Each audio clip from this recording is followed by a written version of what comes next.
What's up everyone, welcome back to the channel. तो हम लोग फाइनली आ चुके हैं हमारी डेट शीट एनालिसिस के ऊपर।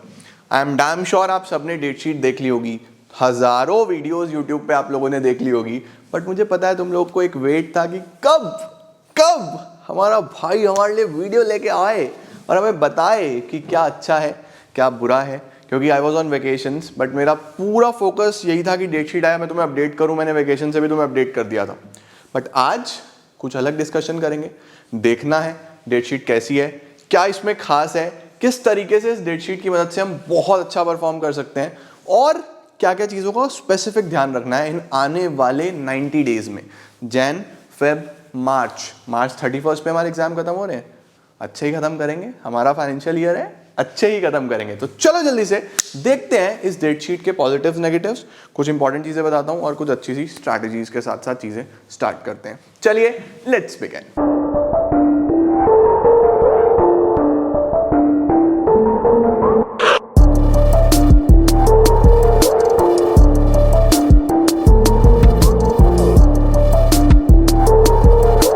तो देखो भाई, सीबीएसई ने हमें बताया था कि हम लोग एग्जाम 15 फेब से शुरू करेंगे और वो हो भी रहे हैं। बट मैं तुम्हें इनिशियली पहले दिन से बोल रहा था कि तुम लोग स्ट्रेस मत लेना, तुम्हारे मेजर जो एग्जाम्स होंगे, जो मेन एग्जाम्स होंगे वो मार्च में होंगे।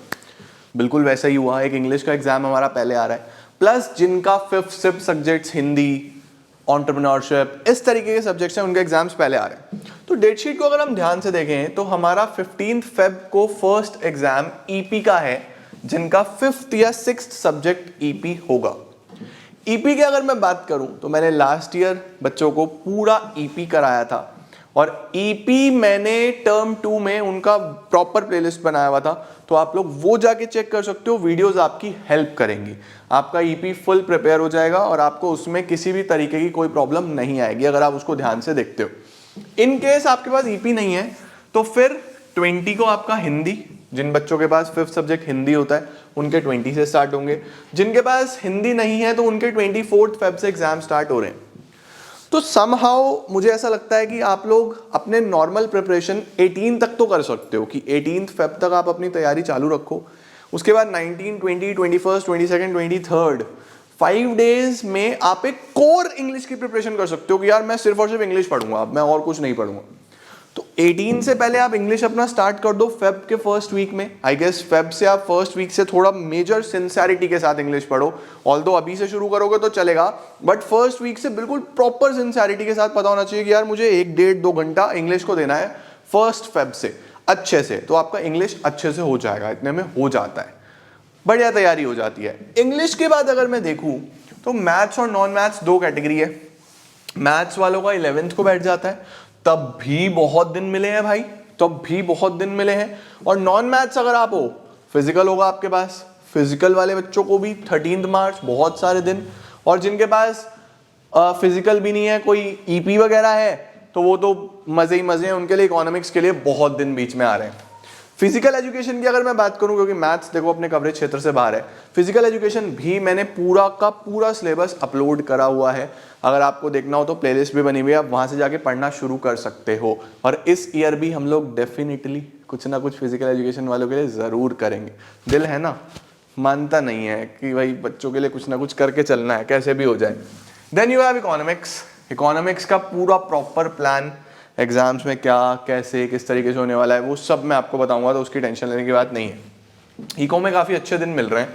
पेंटिंग जिनके पास है उनका इकोनॉमिक्स के बाद सीधा पेंटिंग का एग्जाम है, बट वो आपको अगर पता है कि यहाँ पे मेरे पास छुट्टी नहीं है तो इसके बीच में आपको एडजस्ट करना है ना। तो इको के लिए आपके पास सफिशिएंट डेज है। उसके बाद आपके पास अगर देखा जाए तो आईपी वालों, जिनके पास आईपी है, अब ये बच्चे ध्यान से समझना, जिनके पास आईपी है उनको बिजनेस स्टडीज और आईपी में गैप नहीं है, तो उनको ये बिजनेस स्टडीज पहले ही एडजस्ट करना होगा अपने प्रीवियस एग्जाम्स में कि मेरा बीएसटी तैयार होना चाहिए। देखो यहाँ पे तुम्हें पता क्या करना है, यहाँ पे तुम्हें अपने हिसाब से डेट शीट बनानी है। ये तो सीबीएसई ने दे दिया, अब तुम अपने हिसाब से एक डेट शीट बनाओ कि यार मेरा ये 5 सब्जेक्ट है, अब मेरे पास इस सब्जेक्ट में टाइम कम है तो मुझे इसको यहाँ एडजस्ट करना है। वो तुम लोग को करना होगा, वो तुम्हें कोई और क्यों करके देगा, वो तो तुम्हें पता है ना तुम्हारे कौन से सब्जेक्ट है, वो बनाओ। अकॉर्डिंगली एक सिस्टमेटिक अप्रोच रखो, ठीक है। और अकाउंटेंसी में सभी के पास बीएसटी के बाद अकाउंटेंसी 31 को है, तो 5 दिन होंगे। I guess this is sufficient. मेरा मानना यह है कि ये बहुत है। देखो जितने ज़्यादा दिन होते हैं ना उतनी केयरलेसनेस होती है। हमारा दिमाग काम करता है अर्जेंसी में। जैसा अभी डेट शीट आया ना, अब अर्जेंसी आ गया, अब तुम दबा के पढ़ लोगे। भाई साहब पूरा साल से जो पढ़ रहा होगा ना उसके बराबर बच्चा आप 3 महीने में पढ़ लेगा, क्योंकि अर्जेंसी आ गई। अब दिख रहा है कि यार सामने पेपर है, तो तुम लोग बड़े तरीके से पढ़ जाओगे और सारी चीजें हो जाएंगी। आओ, डेट शीट का तो काम हो गया। बात करते हैं कि हमारे पास टाइम कितना है।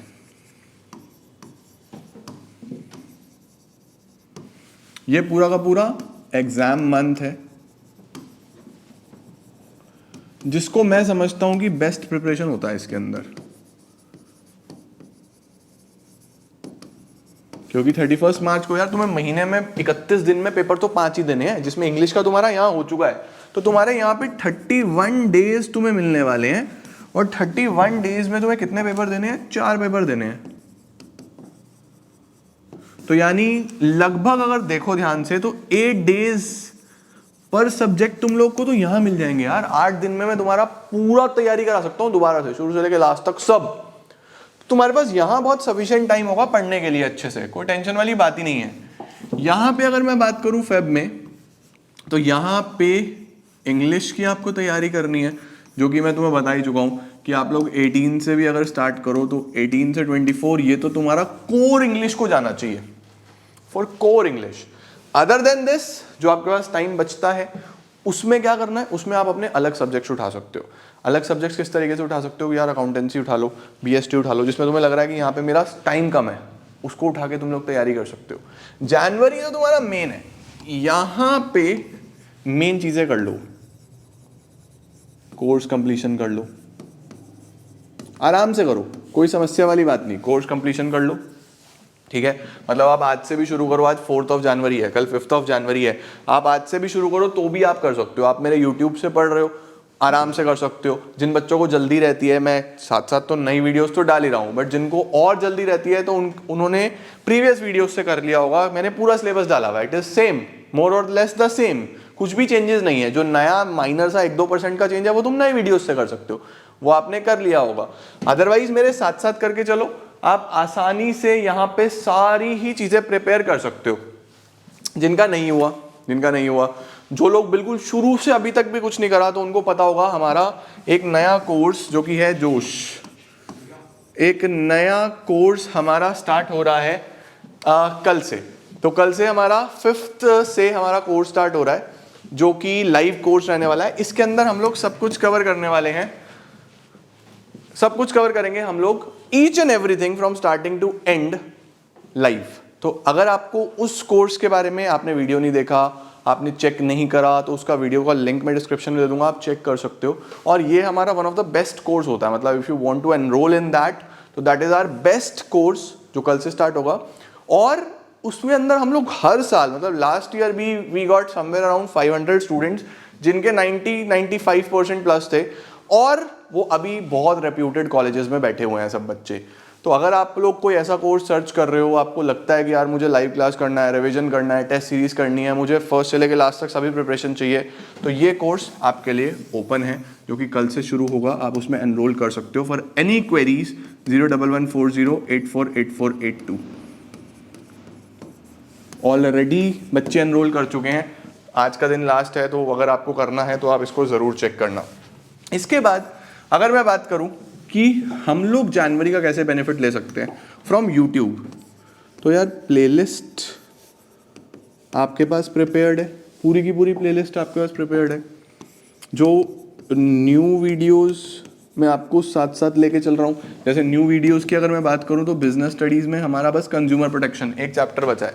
11 चैप्टर मैं आपको करा चुका हूँ, दैट इज सॉर्टेड, वो आपके हो चुके हैं। चैप्टर नंबर 1 से 11 डन। एक ये चैप्टर है, ये मैं आपको आजकल में ही करा दूंगा, तो ये हो जाएगा। अकाउंट्स की बात करें तो अकाउंट्स में जिन चैप्टर्स में बच्चों को सबसे ज़्यादा प्रॉब्लम आती है, क्योंकि तुम अब उठे हो, वेकअप कॉल यही है, डेट शीट आई तो नींद खुली हो, पेपर भी तो देने हैं, तो अब मेजर चैप्टर्स जो है वो मैं अब करा रहा हूँ। तो तुम्हें एडवांटेज यही है कि तुम लोग को लगता है कि यार मुझे कैश फ्लो करना है, मुझे ये समझ में नहीं आता, ये मैं करा रहा हूँ। तुम लोग को लगता है हमें इशू ऑफ शेयर्स में प्रॉब्लम आती है, इशू ऑफ शेयर्स चल रहा है। तुम लोग को लगता है कि रेशियोज करने हैं, रेशियोज चल रहा है।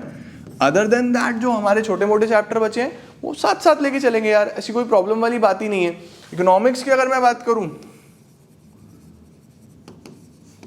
तो इकोनॉमिक्स में नेशनल इनकम मैंने करा दिया, इंडियन इको की 1 2 3 4 करा दी। अगले 2-3 दिन में मैं आपका इंडियन इको कंप्लीट करा दूंगा। एडीएस गवर्नमेंट बजट बचेगा, वो आपका आसानी से हो सकता है, उसमें ऐसी कोई प्रॉब्लम ही नहीं है। तो अगर आप लोगों ने अभी तक कुछ नहीं करा था, अब मेरे साथ साथ कर रहे हो, तो this is the best time to study यार। सब कुछ लेटेस्ट आपको मिल रहा होगा। मतलब कि मैं तो ये बोल रहा हूँ कि मैं हमारे जोश कोर्स में सब कुछ लाइव में अब शुरू करूंगा फ्रॉम द वेरी बिगिनिंग। तो वहां पे कोर्स में अगर हम अब भी साथ साथ भी कर सकते हैं, तो यूट्यूब पे तो यार सब कुछ अवेलेबल था, सब कुछ पहले से डला हुआ था, तो आराम से तैयारी हो रही थी। तो नई वीडियोस भी आपकी रेगुलर हैं, अकाउंट्स की भी मैंने आपको बता दी लेटेस्ट चल रही है, economics. What's more important than this?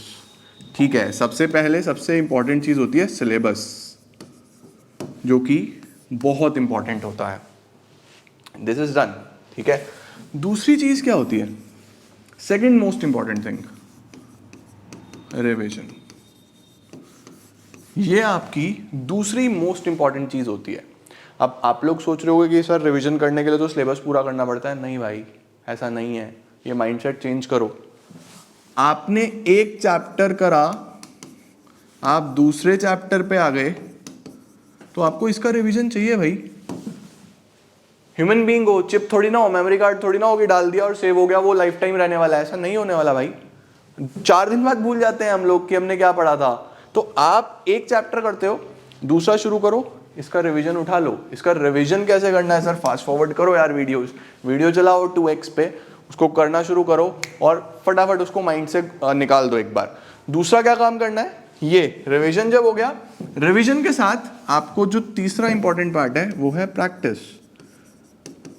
Practice कैसे करनी है? लिख के। अभी तुम्हें टाइम मिलेगा, फेब मार्च में एक्सपेक्ट मत करना कि लिखने का टाइम मिलने वाला है। जनवरी इज द मंथ जहां पे आप लिख के जितनी रजिस्टर्स भर सकते हो, कॉपीज भर सकते हो, भर दो। यही वो महीना है जिसमें तुम्हें भरना है।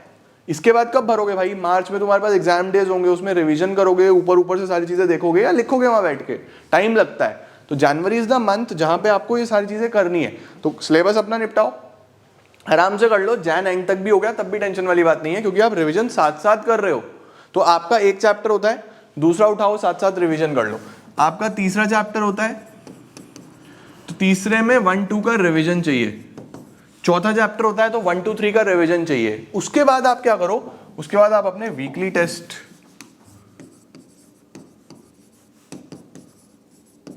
मैं वापस से शुरू करूंगा इस सैटरडे संडे से तुम्हारे टेस्ट, जो मैंने सीरीज में स्टार्ट कर देना वापस से स्टार्ट करूंगा और एग्जाम्स तक चला के रखूंगा। सभी टेस्ट हमारे टेलीग्राम चैनल पे भी आएंगे, सारे अपडेट्स टेलीग्राम चैनल पे भी आएंगे। तो अगर आपने टेलीग्राम नहीं ज्वाइन करा हुआ तो सबसे पहले तो टेलीग्राम चैनल ज्वाइन कर लो भाई, वहां बहुत कुछ आने वाला है।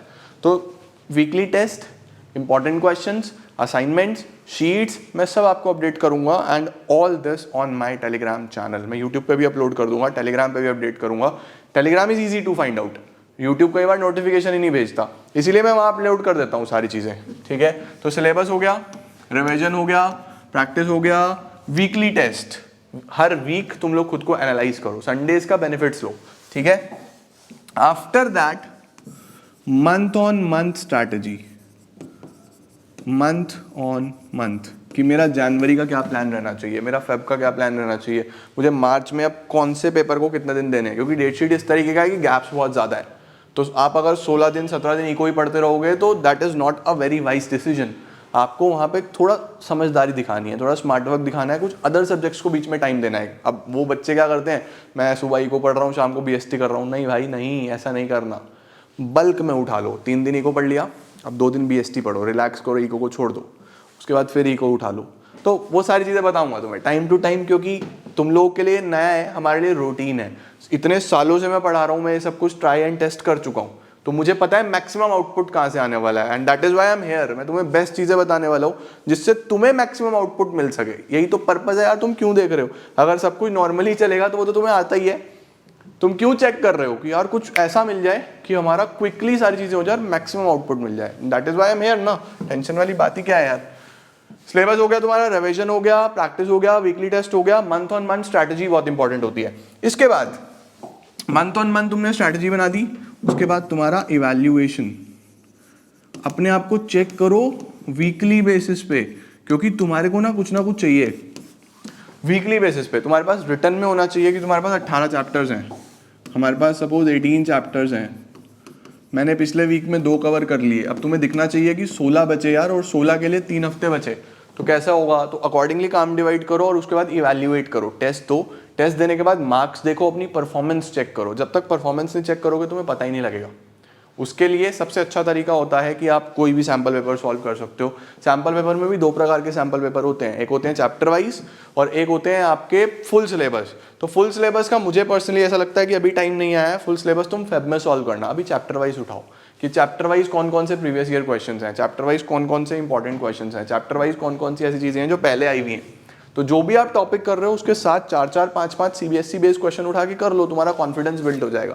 एग्जाम्स क्रैक करने का सबसे बड़ा फंडामेंटल कॉन्फिडेंस होता है, जो कि मैं तुम्हारा गिरने नहीं दूंगा। तो कॉन्फिडेंस बना के चलो। अब भी अगर तुम उठ जाओ, अभी भी तुम अगर उठ जाओ तो तुम बहुत अच्छा काम कर सकते हो। जब मैं जोश कोर्स लॉन्च कर रहा था तो मैंने उस कोर्स में ही बोला था कि यार ये तुम्हारा परफॉर्मेंस बूस्टर कोर्स होगा और मैं वेकेशन से आके पढ़ाना शुरू करूंगा। तो जब वहाँ सब कुछ शुरू से लेकर लास्ट तक हो जाएगा यार लाइव में, तो मैं सिर्फ गाइड ही तो कर रहा हूँ। और वही काम हम लोग सेल्फ स्टडी से भी कर सकते हैं। इनकेस तुमको लगता है कि यार नहीं हमारे से सेल्फ स्टडी से नहीं हो पाएगा, तो थोड़ा सा वो पेड कोर्स है तो यू कैन इन्वेस्ट, आप इन्वेस्ट करो उस कोर्स में। बट आपको लगता है नहीं यार आई एम सेल्फ सफिशिएंट, मैं खुद कर सकता हूँ, मुझे जरूरत ही नहीं है, मुझे बस वीडियोस देते रहो, टॉपिक्स देते रहो, सब्जेक्ट्स देते रहो, तो that is all free available on YouTube. क्यों इन्वेस्ट करना है ना, वो अवेलेबल है। तो ये सारी चीजें तुम्हारे लिए इंपॉर्टेंट होती हैं जो तुम्हारी मदद करेंगी अपने आप को पुश करने में और अगले 90 डेज में एक अच्छा स्कोर बनाने में। Once you are done with this score ना, एक बार आपने ये स्कोर बना लिया, जैसे तुम्हारा 31 मार्च को खत्म हो जाएगा, तो 31 मार्च से 2 महीने बाद 21 से लास्ट में, 21 से 30 बताया I guess, I am not sure 30 है या 31 है, मतलब आखिरी के 10 दिन में आपका CUET का एग्जाम है जिसके बेस पे आपके मेजर एडमिशंस होंगे। तो आपको यहाँ पे भी 2 महीने का टाइम मिलता है पूरा तैयारी के लिए। तो जिनके बोर्ड जबरदस्त हुए यार, वो 2 महीने का टाइम और मिलेगा, पूरा फुल 2 मंथ्स का टाइम। 2 महीने के बाद आप बढ़िया तरीके से क्रैक कर लोगे इजीली। सिर्फ पैटर्न बदलेगा, सिलेबस सेम आने वाला है, यही सिलेबस, तो ये क्रैक हो जाएगा। तो इसीलिए तुम्हारे ना बोर्ड्स अच्छे होने इंपॉर्टेंट है। बोर्ड्स बढ़िया निकल गए ना, तुमने 3 महीने मेहनत कर ली, जम के अपना सब कुछ छोड़ के डाल दिया, कल से तुम लोग बिलीव नहीं करोगे, मतलब तुम्हारे पास इतनी सारी वीडियोस आ रही होंगी, तुम लोगों ने सोचा होगा यार ये क्या हुआ अचानक से। क्योंकि मैं यार लगातार काम कर रहा था तो मुझे भी कुछ ना कुछ एनर्जी चाहिए। मेरा हो गया ना, अब मुझे लग रहा है कि यार अब यहाँ तक काम ही काम है, इस तारीख तक एनर्जी आ गई फुल की, अब काम ही करना है। You will not believe, vacations पे भी जो लोग इंस्टाग्राम पे मेरे साथ जुड़े हैं उन्होंने चेक करा होगा, वहां भी मेरा दिमाग इधर ही लगा हुआ था क्या चल रहा है। डेट शीट आई थी कि 5 मिनट में मैंने अपडेट कर दिया था।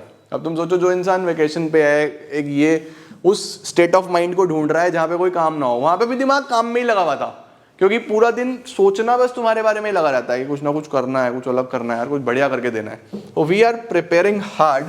और जो सबसे इंपॉर्टेंट है वो क्या है, ये लिख लो अपने पास,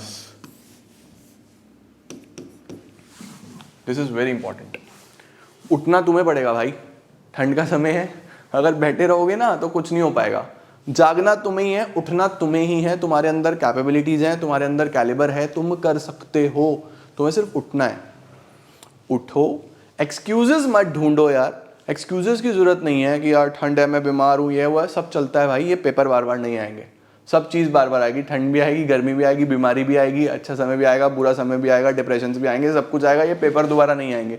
तो अपने आप को पुश करो, इन सब चीज़ों से बाहर निकलो, मैच्योरिटी के साथ तैयारी करो, अपनी लिमिट्स एक्सीड करो। अगर तुम्हें लगता है तुम 2 घंटा पढ़ सकते हो तो तुम्हें दिमाग में होना चाहिए यार 1.5-2 महीने है, इसमें मुझे 3 घंटा पढ़ना है, ये मुझे करना है। अपने से ऊपर वाले को देखो, नीचे वालों को मत देखो। ऊपर वालों को देखो, अरे यार उसने वो कर लिया ना, ठीक है यार मैं इससे भी आगे जाऊँ। तू 4 घंटे पढ़ रहा ना, मैं 5 घंटे पढ़ूंगा। तो कोशिश करो, धीरे धीरे सारी चीज़ हो जाएंगी। You need to push yourself. मैं भी अपनी लिमिट्स एक्सीड करके सब काम मैनेज करके हर चीज़ कर रहा हूँ, हर चीज़ करूंगा अभी अगले 5 महीने तक, नॉन स्टॉप काम करूंगा। You will not even imagine कि कितना काम होता होगा, but I have to do. मेरे अंदर वो एक फील है, मुझे एक पुश मिल रहा है, मुझे एक किक मिल रही है कि यार करना है, अब यही तो टाइम है, अब नहीं तो कब। वही चीज़ तुम्हें अपने अंदर जगानी है और करके दिखाओ। तो this is going to be the best 3 months for you. ये अगले 3 महीने आपकी ज़िंदगी के बेस्ट 3 महीने होने चाहिए। इतनी मेहनत तुमने आज तक नहीं करी, इतनी इन 3 महीने में करो। अपने आप के लिए कुछ बेस्ट चीज़ बनाओ। Ultimately the career is yours, the marksheet is yours, सब कुछ तुम्हारा अपना है और सब कुछ तुम्हारे हाथ में है। तो या तो तुम इस 3 महीने में अपना करियर बना सकते हो या तुम अपना करियर ख़राब कर सकते हो। गाइडेंस तुम्हें जितनी चाहिए, जितनी भी चीज़ें तुम्हें हेल्प चाहिए, जितनी भी तुम्हें वीडियोस चाहिए, सब तुम्हें मेरे एंड से मिल जाएंगी। और अनडाउटेडली मैं हर साल तैयारी कराता हूँ, मेरी प्रीवियस वीडियोस में भी हर चीज़ पड़ी है। तुम सिर्फ ढूंढो, सिर्फ नाम लिखो टॉपिक का, तुम्हारे आगे वीडियो आ जाएगी। तो वेट भी मत करो कि नई वीडियो क्या है, स्टार्ट करो और वीडियोस तो आ ही रही हैं तुम्हारे पास। This is the best part of YouTube कि तुम्हारा सब कुछ अवेलेबल है। नया डलता है तो पिछला डिलीट नहीं होता, पिछला वहीं रहता है। तो स्टार्ट तो करो यार, शुरू ही नहीं करा तो काम कैसे चलेगा। तुम स्टार्ट करो, बाकी सब हो जाएगा। हारता वो है जिसने शुरू ही नहीं करा, और जीतता वो है जिसने समय से शुरू करा और लास्ट तक लड़ा। तो आखिर तक लड़ो, चीज़ें अपने आप अच्छी होती चली जाएंगी। स्ट्रेस, एंगर, फ्रस्ट्रेशन, इनसे बाहर निकलो। कंपैरिजन छोड़ दो, इनसे कुछ नहीं होता। मेहनत पे फोकस करो, जितना हार्डवर्क डालोगे अपने आप रिजल्ट्स आएंगे। रिजल्ट्स एम मत करो यार, क्यों एम करना है, तुम अपना बेस्ट दो। This is what actually matters. बाद में फिर क्या रहा, कैसा रहा यार, वो हमने ही अच्छा करा या खराब करा ना, हम किसी और को क्यों ब्लेम करेंगे। तो अपना बेस्ट दो, अपने लिए मेहनत करो और फोड़ दो यार, मतलब कर दो काम। ये 3 महीने जो हैं बस कर दो काम। All the best everyone. कल मिलता हूँ तुम्हें नई वीडियोस के साथ और मज़ा आने वाला है। Thank you so much.